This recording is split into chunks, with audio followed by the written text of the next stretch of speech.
people's lives are on the line, and you can't just sort of ship it off to AI and hope for the best here. Folks in the IT space would like people to believe where you can just upload your MRI to I don't know, any of the AI tools, and then they give you a diagnosis. AI is very good at playing Where's Waldo. Okay. It's also very bad at playing that child's game where the dog is on the house with the flower pot on his head.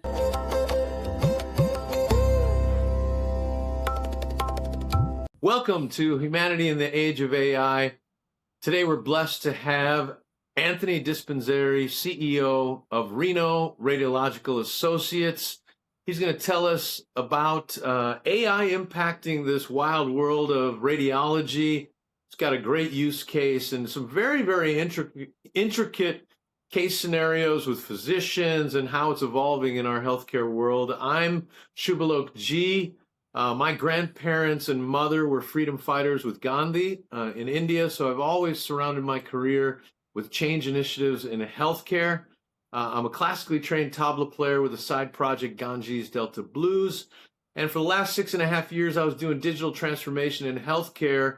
Today, I have a keen interest in the intersection of creativity, artificial intelligence, and great businesses like Anthony's today. With that, let me hand it off to you, Anthony, to share a little bit about you, your practice, and your journey.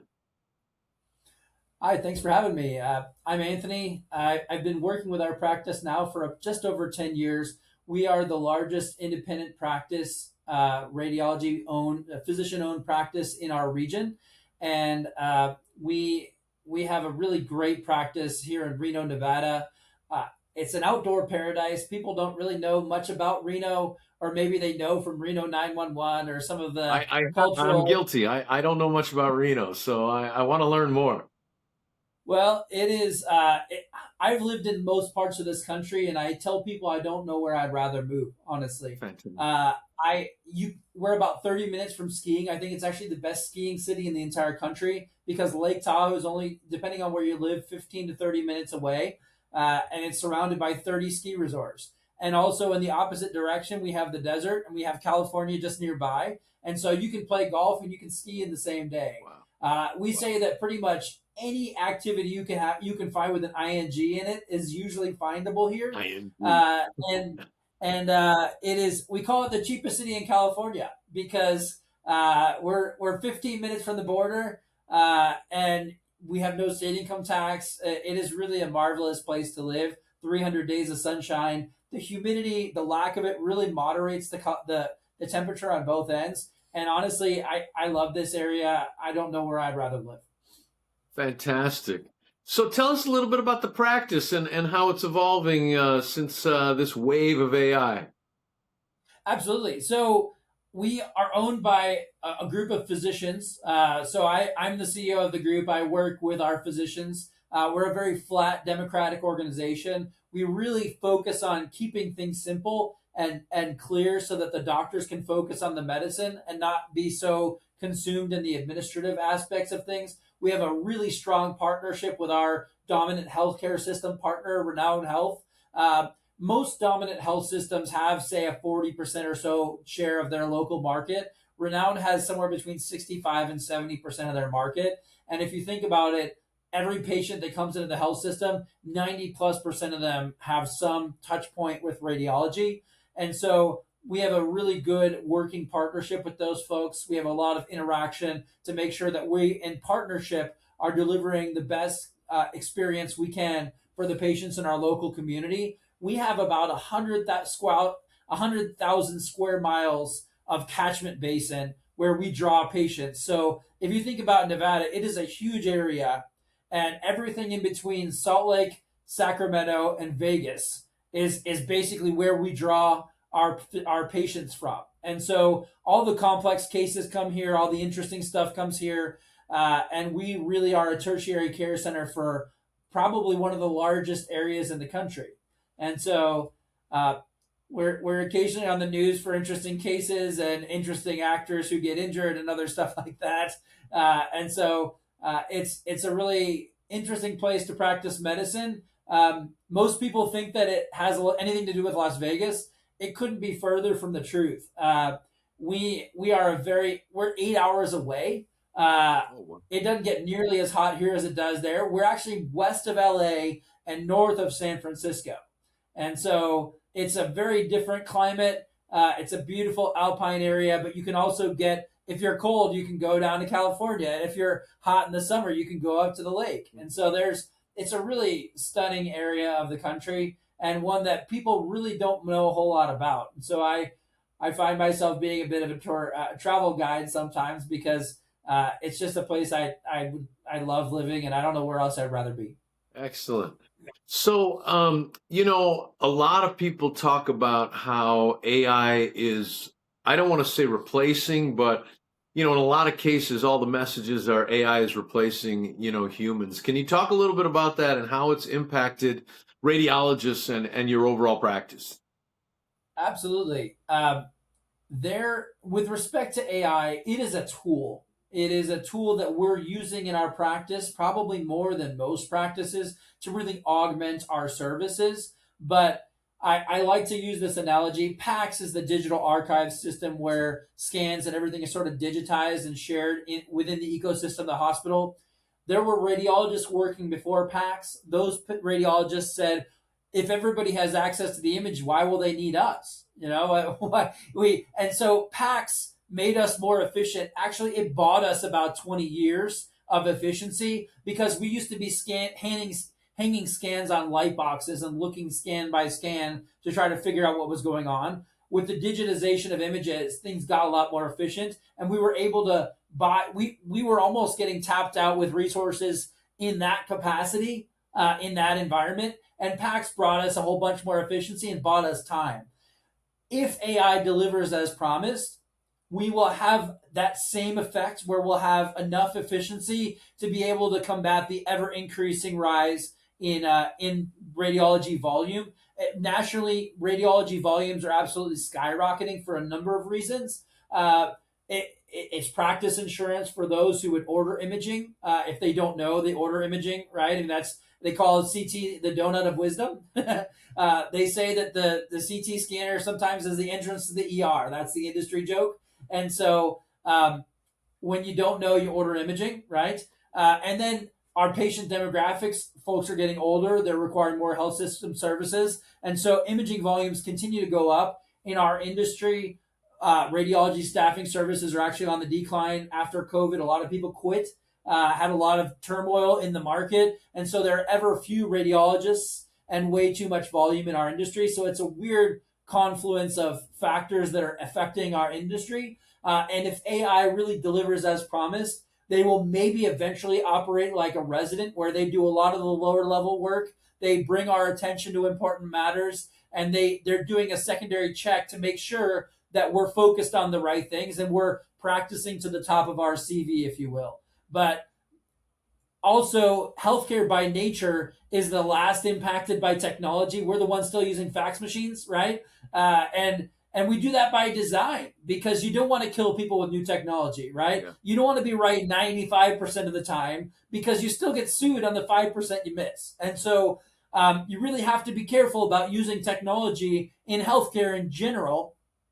And so the FDA individually approves each specific step it's not sort of carte blanche and AI go wild. This is very much a measured and structured approach to allowing us to get new tools, but each one takes years and lots of effort to go through, even to get sort of minor incremental changes. And so we're nowhere near what you see in other industries. You will see AI impact and, frankly, in some cases, probably destroy a lot of industries well before it really does the same in healthcare. And hopefully we have enough bandwidth to learn from that and try to avoid some of those pitfalls. But if AI delivers as promised, we will be more efficient as radiologists and we will better be able to care for our patients using AI as a tool.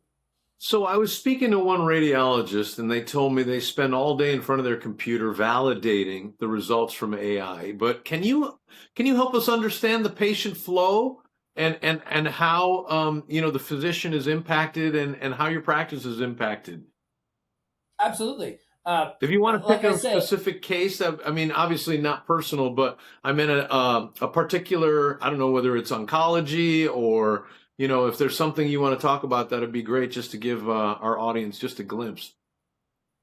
well, how about I turn a 180? Half of what we do isn't even reading scans, at least when you're in the interventional side. Okay. And so we actually have true neurointerventional radiologists who do read a lot of neurological cases, Okay. but they also treat almost all the strokes in our region. Right. And so we're on call, Q2 call, basically that's 24 365. The two of them split the call the entirety of the time, and anytime a stroke happens in our region, they're within 30 minutes of the hospital. They can jump on and treat somebody's stroke, right? And people don't necessarily think about that as radiology, but that is all. And by the same token, we have 5 interventionalists who are on call. They treat everything from cancer, trauma, ports, everything else, and all of that stuff has nothing to do with AI. AI really, no time soon, is going to be pulling a pulmonary embolism out of somebody's body, right? And so those are things that interventional radiologists do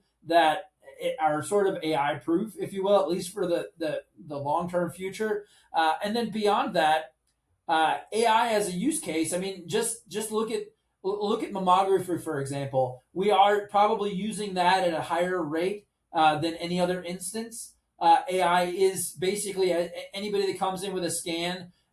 Their AI is scanning the image as well and looking for what it thinks is breast cancer. And we actually have a lot more AI tools than most other health systems do. A lot of them really don't, especially if you're out in the rurals or even if you're in mid market. Most of them don't have the AI tools and capacity that our health system does. And so we're sort of an anomaly that if you're in a large academic institution, yeah, you probably have stuff like that. But a lot of the hospitals nowadays still don't have that kind of technology. And so maybe you're talking to somebody in an academic institution on that respect. But say you're a patient that comes in, you get your regular mammography scan, and so the AI is screening to make sure that it doesn't detect breast cancer. But ultimately, it's a quality check, right? It's looking at it and saying, hey, 90+%, I think it probably isn't breast cancer. But it also then passes it off to the radiologist, and the radiologist also reads it as well, independently of the AI, because you really have to make sure that it's not. The people's lives are on the line, and you can't just sort of ship it off to AI and hope for the best here. You really want a physician who's been doing this for 20 years to look at the images, to understand your history, and if you're an elevated risk of history, the AI is not good enough yet to look at the comparative prior history, look at the prior images you had, put the whole picture together, and say, look, based on what I see, this might be higher risk, but I don't see anything or not. It's definitely a helpful tool for us, but we're nowhere near what what I think a lot of folks in the IT space would like people to believe, where you can just upload your MRI to I don't know any of the AI tools, and then they give you a diagnosis. AI is very good at playing Where's Waldo. Okay. It's also very bad at playing that child's game where the dog is on the house with the flower pot on his head. Like, it has no idea why. It has no individual cognition. And so any 3-year-old can tell you, like, hey, that dog shouldn't be on top of the house with a flower pot on its head. Right. But AI is not good at that. Right. And so you have to understand what it is good at and what it's not good at. Yeah. They're both. So you've managed to stay independent all this time. Any thoughts on the independent practice in radiology in the future, 2 to 3 years out? I think that's actually going to be a key differentiator for a lot of businesses. We've seen some pretty rapid consolidation in our market, and I think there are a lot of COVID specific effects to that and market effects. People are ready to quit in a lot of the areas of the country, and a lot of them took a cash buyout from private equity because the valuations were huge. I think you're seeing the turn of that phrase where now private equity, if you look at the radiology jobs that are posted, 90+% of them are all PE because they're desperate to find people. They understand that they've levered all these practices with debt. and they're sort of ticking time bombs in some respects Wow. because they have to continue to refinance that debt to keep the hamster wheel spinning. And guess what? They're making money off the backs of radiologists. And unfortunately, there are some that got caught up in that realized the trade that they were given wasn't exactly what was promised, and they're ready to hit the door and look back for practices like ours, who have basically remained in the hands of the physicians who are running the practice. We get to make the independent decisions for ourselves. We are we basically make our own operational decisions. We don't have a boss who's telling us how to practice medicine. Do it this way because it's a little bit cheaper, right? That conversation doesn't happen in our practice, right? We're concerned about two things. We're concerned about our own physicians, what their quality of life is, their call, their vacation, how much they're paid, how much they work, and then we care about our own patients, right? We care about the reputation we have in our community, the folks we're going to see in our grocery store who are going to be our patients. Mm. We have a direct impact on the people in our community who are working with. And if you look at a PE practice, generally the people who run those, they care about the return of fees to themselves, all those transactional fees. Oh, I buy up a group, I get $1 million bonus. And then they care about return of investment to their shareholders. Notice I said nothing about physicians or patients. And that tells you everything you need to know about what PE cares about versus independent practice. And we stand out because I think we provide excellent care to our community. We are focused specifically in our own community where we live and we work. And I think that sort of tailored approach to healthcare, where people build on their reputation and they provide best in class service to our own local patients, I don't think there's a better model than that. I think it's best for physicians, and ultimately, I think it's best for patients. And once you get to the point where other people are telling physicians how to practice, don't order that, order this instead because it's cheaper, whether it's an insurance company that owns a hospital that employs doctors or it's a private equity firm. Yeah. All of those are perverse incentives that should not exist in those capacity in healthcare. And I think they do disservice to the physicians and ultimately to the patients. So I think we have a better model, and our group does it better than most, in my opinion. I know that because I've seen 10 different physician groups, 9 in radiology, and I chose this practice over a variety of other options for that exact reason. Got it. Yeah, that's great that you gave us some of those intricacies. I think it's you're seeing the wave of private equity all over the place acquiring practices. So great to hear the advantages of being in an independent practice. So I'm gonna now flip this on its head, right? So, you mentioned to me that you've got enough capacity, right? And there's not that many businesses that can just grow without marketing, So what is it that is your biggest challenge right now, in terms of growing your practice? Well, I think industry wide, everyone is struggling with the limited radiology staffing resources, right? So there are a limited number of physicians and there are endless numbers of jobs. The number of jobs just continues to escalate with the demand we're seeing for our services. And so our challenge is to really grow in a smart, intelligent, and sustainable way, understanding that we have these resource constraints that we're working with. We've been a lot more successful than most practices. We actually hired 5 radiologists last year. We're on track to hire 2 plus another nurse practitioner this year. But there is that inherent system growth. Our area is growing because it's really in demand and desirable. Our health system is growing because they're adding resources and capacity. They want to help more patients in our region. And so there are those inherent effects that are impacting our business. And so our job is to grow in concert with our healthcare partner intelligently in a way that does not burn out our physicians and cause people to leave. Because once you lose physicians, you just can't treat as many people. And we have, in our industry, we have unlimited volume. And we really we need to make sure we treat physicians well. I do my best to make sure that people are happy, they stay here, that they stay connected, that they really feel like they're a part of a team and a community. As much as that's that's a key differentiator because there's a lot of corporate entities, there's a lot of large businesses out there that you really feel like a cog in a wheel. One of the folks that I work with, one of our doctors, used to work for a very large independent practice, and he said he never once met the person he reported to. And we do things like we have company barbecues and holiday parties and happy hours, and we have people connected.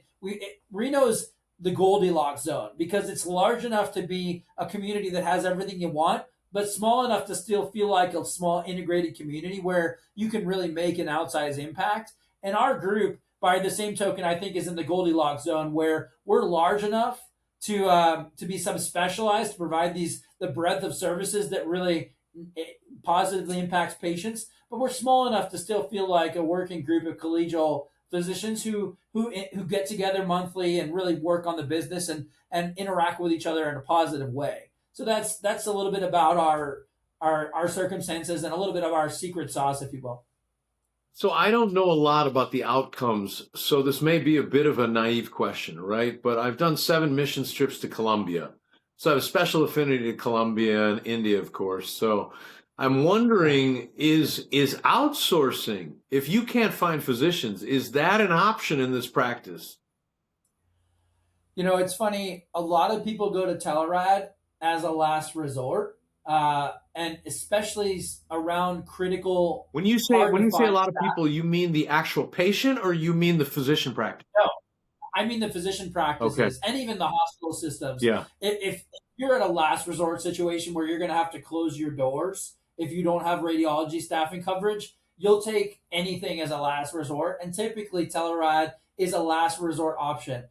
If you think about our hospital really loves us because we provide all of the comprehensive coverage for them. We are not shipping out night reads, weekend reads, some of the harder to staff times. And what does that mean for the hospital? It means that when they pick up the phone and they have a critical case, they know who they're talking to. They know the quality. They know what that person's specialization is. They know that they're going to get a responsive answer quickly. And unfortunately, with telerad, what you're finding is the quality just isn't there. Even the best telerad firm will tell you we're nowhere near as good as your own physicians who are on the ground, who have the resources and the connections. They're just not as good. And so, quality first and foremost. They're also, you build and you have relationships with the clinicians on site. This is a working partnership, right? When you ship to this sort of, say 10,000 strong person amorphous entity and they do your reads from on high, you don't know who you're talking to. They don't know you. They don't know your community. They don't know the operation. They're just saying, hey, this is what the scan looks like. Good luck. And it's a very different level of service. Yeah. And so there are challenges to providing that level because we really are committing to providing that the call coverage, the weekends and the nights. We do so with sort of an internal telerad system. We actually have people working from Florida, Texas, Colorado, Arizona, and New Jersey right now, augmenting the resources of our practice remotely. And so we have a working team internally, but that team stays the same team. You know what kind of quality you're getting, and that's what really makes the difference between a lot of our practice and a lot of others, where a rural hospital, for example, rural hospitals are a significant area of danger. Honestly, a lot of them are closing.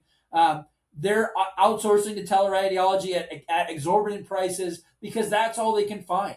That's all that's available to serve their patients, and it's better than nothing. I think ultimately, even I'll take that analogy a step further. If you're in a third world country and you don't have access to any radiologists, I'll take AI over nothing. It may not be right all the time, but I mean, that's if you're talking about case uses in radiology, go to third world countries and see what their resource constraints are. If we're struggling with radiologists, imagine what they're doing. Everybody wants to leave them to come here because they can make a lot more money. Okay. And so it's a wild world. And obviously I operate locally, and then within the domestic U.S. I connect with a lot of people, but I think that's where you're going to see a lot of the expansion of AI in radiology is, we can get patients in and out of this scanner and we can have AI tell them something, which is better than nothing in a third world country. That's like an immediate today case use. And in the U.S., there's a lot more constraints in the way until we really see it proactively deployed. But that's also for the patient's best interest. So if you had to predict 3 years from now, right, from a radiology practice, what's the biggest impact you think that AI, and if you have any comments of AI versus telemedicine, like you talked about international telemedicine, I'm just curious of that perspective as well, now and the future. Where do you think our industry is going to be in 3 years? Yeah, your overall industry, yeah. As a result, I mean, Well, I mean, every single industry, no matter where you look, is getting impacted by AI. I mean, no matter what you say. yes, it's there's we're no different. We're just later. Mm. And so, by design, healthcare by design is just later because you don't want to kill patients with new technology, right? So I think you're going to continue to see the augmented resources come online to help radiologists, specifically in the diagnostic space, which is a part of our business, but not the whole business. Right. Everybody thinks radiology, pictures, Yeah. X-rays, Yeah. but there's so much. I mean, these are the broadest physicians in healthcare. Yeah. Imagine sitting in a radiology seat. You have to know everything from the top of your head to the tip of your toe, right? They read everything, right? And so these are some of the broadest physicians that exist. And so I think it's going to continue to augment their capacity to do better work and hopefully more work with less resources. That's, like I said, sort of the promise of it, right? It will hopefully be able to detect things and bring our attention to more things that are more complicated so that we can focus our energy in certain specific critical areas and spend a lot less time in manual manipulation. You would be shocked at because of where healthcare is relative to other industries and technology in general. It's just so much dealing with EMRs like Epic and others. There's so much manual manipulation, so much typing, so much radiologists. They say spend only like 15% of their time actually interpreting images. If you think about that, I mean that's what they're paid to do, and they only spend like 15% of their time doing that. If we can make that 20, 30, 40% of their time, at least the diagnostic ones interpreting images, that means they can treat more patients and we can be more efficient and we can have a larger impact, right? And hopefully if they can bring our quality up by augmenting our focus and really saying, hey, this looks like a PE. You need to check this out immediately. Like that's what it's doing right now. If we can have more of those critical findings assistance, I think that will only make our radiologists better, and it will help more patients. So I think in 3 years we will be at a place where we'll have more of those tools available to us. I think the IT resources in general will allow Telerad to work better than it does right now because, frankly, we're still working on things like having IT latency and other issues that happen just with general resource issues, right? I think that it will only get to be a better working experience for these rads, and I don't think for the next 10 plus years you're going to have any significant impact where you're going to see radiologists not not being needed or getting fired and getting replaced. I mean, there's so much that has to happen before that happens. I could be wrong. Like it could be 5, 6 years. I don't think it's that. I think you're gonna have. I think it's more going to be like 15, 20 plus years if it ever happens. We've seen a lot of what AI is good at. We've also seen a lot of what AI is bad at. And it's not good at everything. It's not, there's no, when a clinician calls you on the phone and says, hey, in your expertise, based on what you've seen in your career, what are you thinking here? AI is not really good at that. There's no patient interaction. There's no interoperability. There's all the other, the human element to this thing is a really important element in healthcare. Yeah. It doesn't do that. and so I hope that we can get to a place where, from a market perspective, we're sustainable. Our volumes are enough where our physicians don't get burned out, because I do think burnout is a huge issue in our industry nationally, and we need AI to keep up. Really, going on that burnout theme, it sounds like you got a great model here for your physicians, a very, very unique practice. So one question I ask all the guests is what is your superpower, and how does that impact your practice? My superpower, I consider myself Batman's butler. I'm the only non-clinical person in our practice. What? A What's butler? that? Batman's butler. You know, the guy behind the scenes that helps him be Batman, right? Batman Uh, butler. Got it. I, I work with superheroes. These people do incredible work. They treat more patients than you could ever imagine. These are the people getting up nights, weekends. You know, when folks are sitting down to dinner or sleep, you know, their kids are asleep. They're getting up out of their chairs and doing amazing work. And so my job, my responsibility is to keep them happy, to keep them cohesive, and to keep them working. Our culture, our organizational culture is really, I know it sounds touchy feely. I've seen 10 different physician practices in my career. Identical practices in structure are monumentally different. And the change, the difference, the delta is how people interact with each other. It's how they feel, how engaged or how not engaged they are. It's how the practice is run, whether or not people get along with each other. And I try to be a glue guy to really try to get people collected, engaged, move us in the right positive direction, and to work with people to keep them happy, healthy, and here. Uh, that's how I see my own role, and I really think when our organizational culture is one of keeping things simple, so the doctors can focus on the medicine and they can go home and see their kids when they're done with their shifts. Right? That's what they care about. They care about their lifestyle, and we have one healthcare system partner. We're not treating multiple health systems. We don't own and operate our own imaging centers. And a lot of that means that radiologists don't have to spend their time dealing with lots of different administrative load and managing this business and all its disparate parts. They can focus on the medicine, focus on our singular operation, and really have their time be effectively working on what they're trained and what they ought to be doing in their career, right? They don't go into radiology hoping to run businesses. Now, sometimes they have to, and different businesses are different in that respect. If you operate an imaging center, that means you have staff, you have equipment, you have IT, you have overhead, you have all of this stuff, right? And that used to print money back in the day. It doesn't do that anymore, unfortunately, for a lot of groups. And now they have IT overhead. If you keep things simple and you focus on culture to bring people together and make them cohesive, you know, that's the secret sauce to making groups really stand out. And I think our group stands out in a big way. When you come and you visit with our group and you understand the clinicians, the physicians that are in our group, the reason I'm here is because I love these people. I love to hang out with them. We play golf, we ski together, we go to dinner at each other's houses. We have monthly business meetings. We like So if hanging out anybody with each wants to other. come work out there, right? And I'm Yeah, guilty. I have to come check out Reno at some point now that you've please, you've please talked about do. it. But how do they get in touch with you, Anthony, or the practice, or learn more about overall? Uh, Actually, the easiest way to find me is on LinkedIn. I have a pretty unique name, and you can look for the guy with the beard, the bald guy with the You beard. want to spell it for people? D, yeah, Dispenziere, Dispenziere.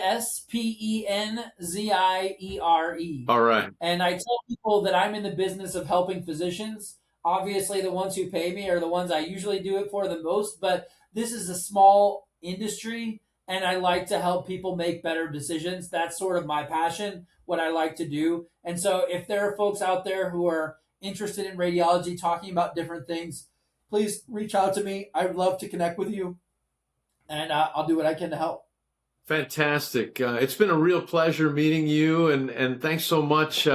We at Humanity in the Age of AI, we think the future is still people. And I think, you know, there's this misnomer out there that AI is replacing radiologists. And so thank you for shedding light, not only on, you know, the fact that AI is not replacing physicians, but also this whole element of neuroradiology that no one really thinks about, which is, you mentioned over 50% of what you do. It's not just pictures. And it seems like with your very, very unique model, empowering physicians, creating a real strong connection to your community, as well as making sure that your physicians are well taken care of, is creating a real unique perspective that you yourself and your practice is doing in Reno, which, as I mentioned, I definitely have to visit now that you've shared. I had no idea, you know, even where it was. You know, I could not believe when you said it was north of San Francisco. So Thank you so much. It's been a pleasure, and we wish you all the best in your growth initiatives over the next 3 years. Thanks so much for having me. It's been a real pleasure, Shubhalak. Thank you.